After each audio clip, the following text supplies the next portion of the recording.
but it's very rare to meet the person who doesn't just want to build their own brand. Interesting. Like, I'm always on the hunt for those people. Cool. I've met one. Other than Dave? Yes, not in this category, but I think there's one other person who's like him in that. A woman. Do you want to tell us who that is? Okay. I don't. Cool. Ooh, mystery.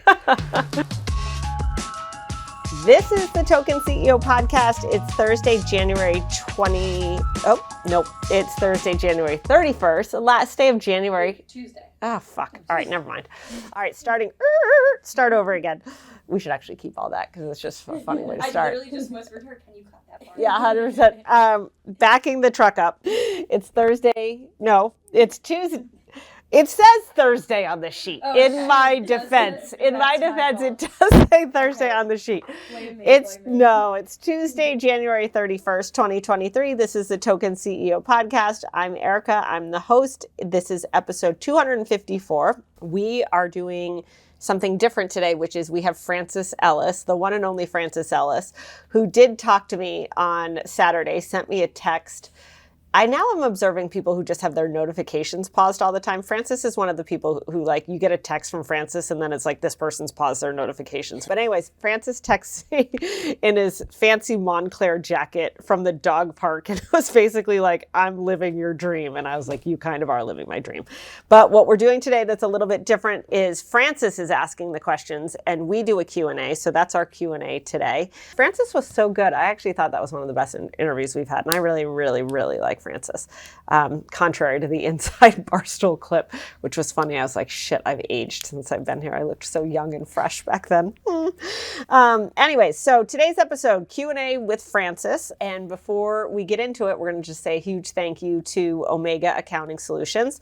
Omega Accounting Solutions has great solutions for small business owners. If you own a small business, you may be eligible to receive up to $26,000 per employee as part of the employee retention credit. Omega can help you recover payroll tax overpayments and determine if you're eligible to receive that up to $26,000 per employee payout from the government. All it takes is a quick, easy, and free 10-minute consultation to determine if you qualify. You can take advantage of this exclusive and limited time business tax credit now. The 3-year sunset deadline begins to close on March 31st, 2023. So learn if you qualify today. Omega is a small business champion with teams dedicated to maximizing tax credits. CPAs even turn to Omega for ERC guidance. Call 1-800-300-9ERC. That's 1-800-300-9ERC. 1-800-300-9ERC or visit omegataxcredits.com/Barstool Sports now. Okay, and now back to Francis. So yeah, I have some questions for you. Oh, okay, Francis. How are we doing time-wise? If you need to go, but I have a... great. Let's go, Stop Francis. me whenever you want. Okay, great. Erika. Francis. Penn Gaming is finishing their buyout of Barstool Sports. Yes, they are. Very busy right now. We are on the eve of that. Yes. What happens then? To you or in to general? You. Oh, to me? Well, I have a boss now. Right. So it's like we get a boss. Will you stay on? Definitely. Yeah, nothing's going to change. Interesting. Okay. I mean, things will change, but I'm hopeful not much will change, and I feel very strongly about that. Me too. Yeah. Because I don't do much gambling content. That's okay. You shouldn't do gambling content. That would be a waste. And disingenuous. Probably not good. Probably true. And then you get yourself in trouble, and then I really have to yell at you. You'd be bad at it. You'd get us in trouble. Yeah. Well said. I won't touch gambling content. Yep. Don't be doing that. Yes. Let's say that... Part 2. Yes. They said, okay, Erika, thank you. You've brought us all the way here. See you later. Bye. If you had to name a successor as CEO from within the company, who would that be? Excellent question. Gaz. I had a feeling. Yep. That was number one for me, too. Yep. Gaz. I don't know that there's anyone else. I mean, I guess Big Cat or Gaz's Kevin head would explode, but... Yeah. Or Dave's head would explode, probably, but... That's great. Gaz. That's great. So, because then, he's clearly incredibly valuable. Gaz, hugely valuable. Yeah. Great. Okay. Okay. Same scenario. You're off on your own. If you were to... I'm kicked off the island. Yeah. Okay, yeah. If you were to start your own company from scratch, startup, what would it be, knowing what you know now, everything? I would, if I could do anything... Well, I have a lot of ideas. I'd have like a plant business. I'd have like all sorts of business. I have nothing to do with content. But I would go find... One, I'd either want to run Dave's businesses. So like help Dave. Or I would find someone who I thought could do this in a different category. Interesting. You feel very confident in this space. I love content. Yeah. I think it's such a luxury that we work in this. I agree. I just don't know that there is another Barstool. There isn't. I don't know what... there's no one even a competitor. I think there's a couple things to it. One is that Barstool was started at the right time. Like you said it really well that like by the time you showed up, there was this audience. Like that took 10 years. And it wasn't 10 years of TikToks and Instagrams where nobody's paying fucking attention to anything. Right. Like there was less media. So Dave had to hire, and Big Cat and KFC and Fights and all those guys had a chance to build brand recognition in a way that you really can't right now. Or it's not that you can't, it's just so hard. There's so much fragmentation. And then two is that Dave wanted to build something bigger than himself. So one, the environment is harder. I still think you can do it, but it's very rare to meet the person who doesn't just want to build their own brand. Interesting. That's the, like, I'm always on the hunt for those people. Cool. I've met one. No, you have not met one? I have met one. You have met one? Yeah. Other than Dave? Yes, not in this category, but I think there's one other person who's like him in that. A woman. Do you want to tell us who that is? No, Okay. I don't. Cool. Ooh, mystery. Okay. Here's one that's fun. Okay. I presume that with the Penn buyout, you are going to make some money. What's your favorite way to blow your money? Oh, I'm a big into saving money right now. Come on, I know that's Erika. lame. The way we did our deal was that Penn was very smart. Penn wanted our incentives aligned to theirs. So it's not like typically when a founder or a founding team or a company gets bought, it's in cash.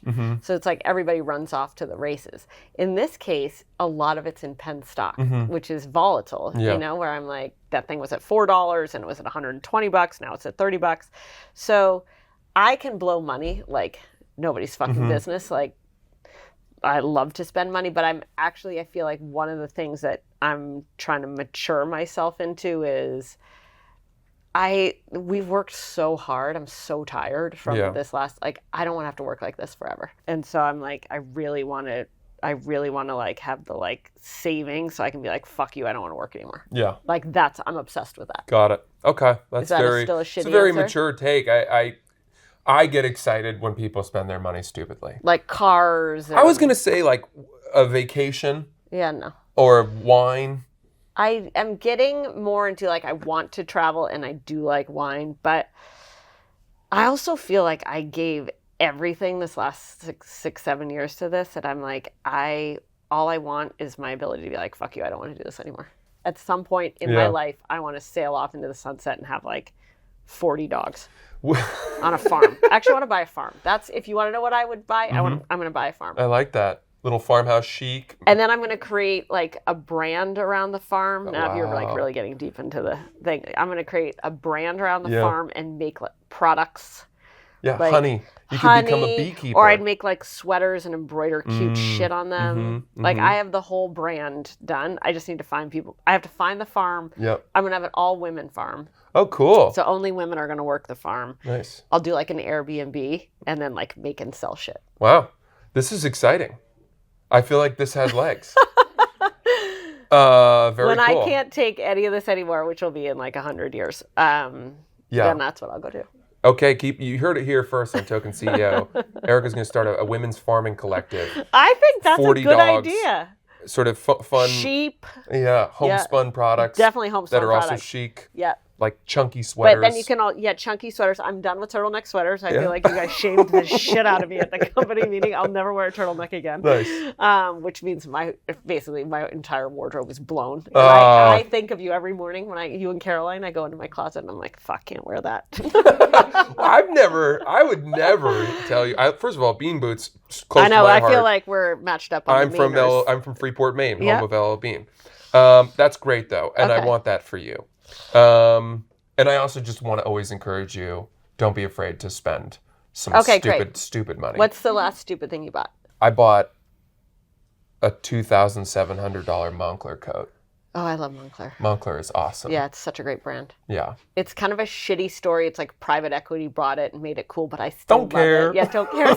Still love it. What color? Don't care. With like the big logo. I love Moncler it's jacket. Really garish. Yeah, so I love it too. It's such an asshole coat. I'm going on just a 3-day ski trip over President's Weekend to Telluride, Colorado. Oh yeah, you're gonna rock the shit out of that in a cowboy hat. Yeah, we'll be sitting on a sun deck. 100% with a bougie like $25 cocktail. Yeah, Sancerre or something at 2 p.m. Done skiing. And I'll be wearing my après ski coat. Ooh, I love that. What color Moncler. is it? It's like I'll show you a picture of it. But it's like blue, red, and white with it's got a throwback to a 1960s sort of Ralph Lauren après ski vibe. Oh, I love that. Is really it cool. Genius collection or regular? It's not. No, I think it's... I do like the Genius stuff. That's good stuff too. Like the artist collection is weird. And then the Grenoble is their like ski line. Is that what that is? Okay. I don't think it falls under that. It's more of like an everyday coat, but it definitely has après ski That's vibe. a definitely great, stupid, bougie purchase. I love that. I've made that purchase. You know how I paid for it? How? I have been winning a lot of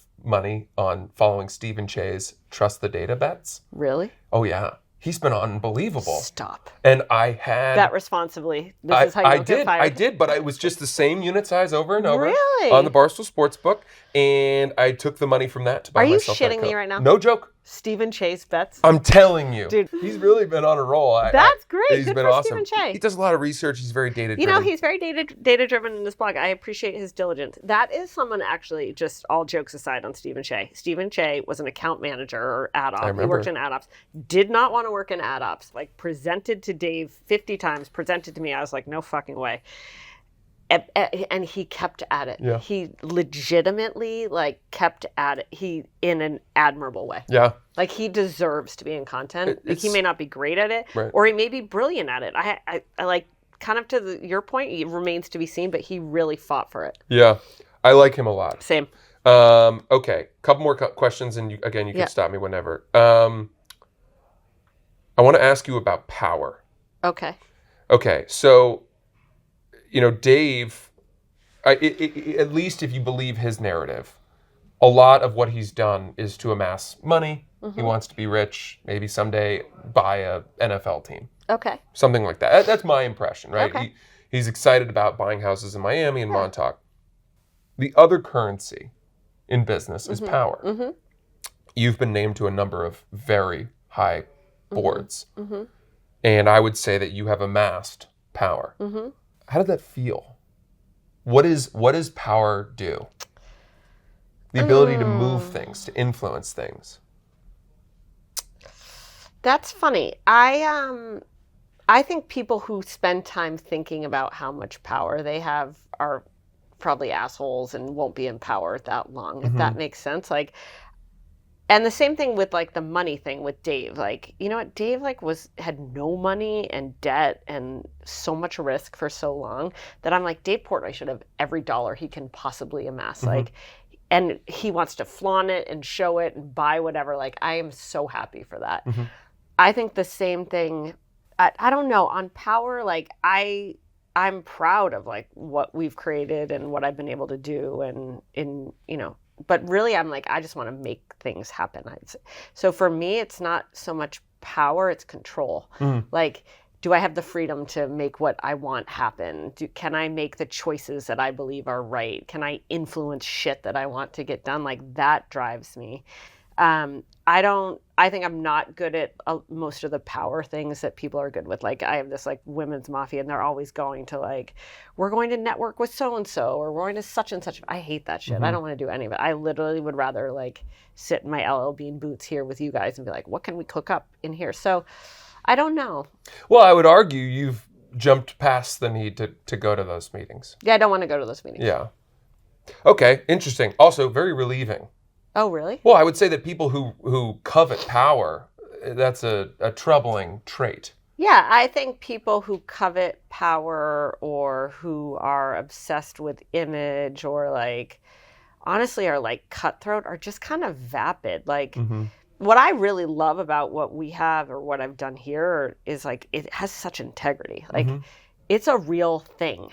And it can't be replicated because it changes so much and it can always be fixed and improved upon. Like, I'd rather spend my day busy with that and then go home and be with my family. Like that, like, I think there's people who are interested in that. And then I think there are people who are interested in like being seen and, you know, having a name out there. And, you know, hopefully our name and Barstool's name lasts so much longer because it has integrity. Lovely. Okay. That's a great answer. And also, I almost want you to say, you want me like, to have I like a bad answer. Yeah, exactly. I know I'm disappointing. Or I want to buy this. Yeah. And you're just buy a Montclair coat. Yeah, you're a good person, unfortunately. It is. Okay. Quick one. Favorite board that you've ever served on? Ooh. That's a tough one. If you can't answer it and don't want to, no problem. I feel like I want to guess. What do you think it is? Is it Quinn? Oh, I do like Quinn. Do you know Quinn? I don't. Quinn is like audio erotica for women. Oh. It's awesome. Created by this woman named Carolyn Spiegel.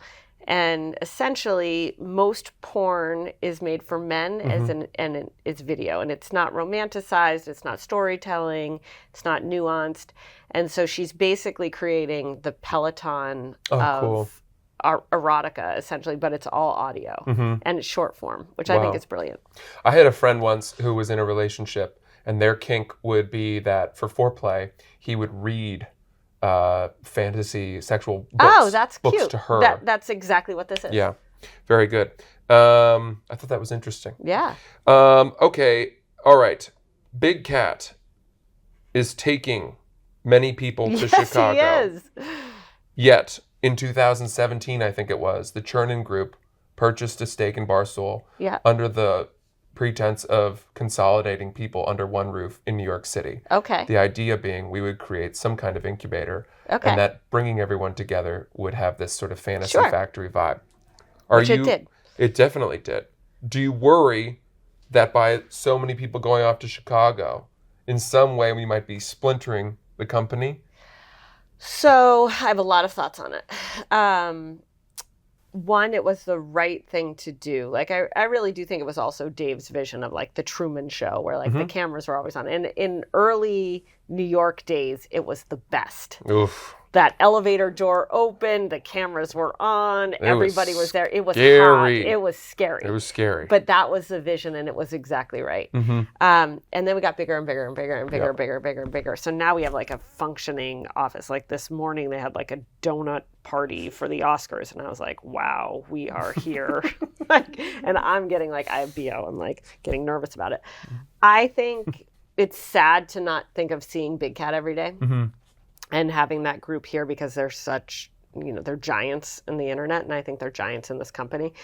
But this is another chance to make that funny factory and to start small-ish again to make something. And my real hope is actually not that everybody from New York or wherever goes to Chicago, but that we find new people in Chicago. Like, that's my thing. It's like, that's what happened here is we didn't bring that many people. One, because I'm, like, not really sure Dave knew who worked here, and, like, we didn't know who we needed. And then it was like, everyone was on equal footing kind of coming into Barstool, which is what made it into something new. So, like, doing a Chicago Idol, the way we did a Barstool Idol when you were discovered and came to New York, I think is a great thing. I don't think it's a good idea to just move people and then have people sitting around in Chicago. It's a fuck ton of money for me to do it. Like, it's expensive.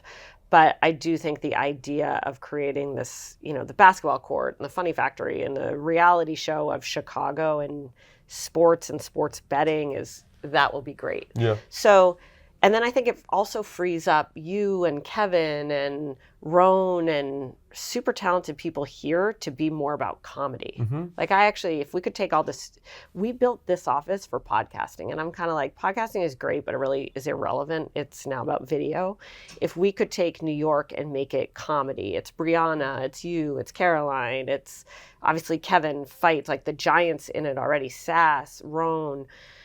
If we could make so many more comedy brands, bring in new comedy talent, create new comedy shows, do comedy specials, if we could do that, transform New York into that, have Chicago be like sports and entertainment and weird sports, I think that's a great thing for our company. I don't think you can hold things back or down. Interesting. Great. All right, was that satisfactory? That was great. Okay. Is it okay that I asked you so many questions?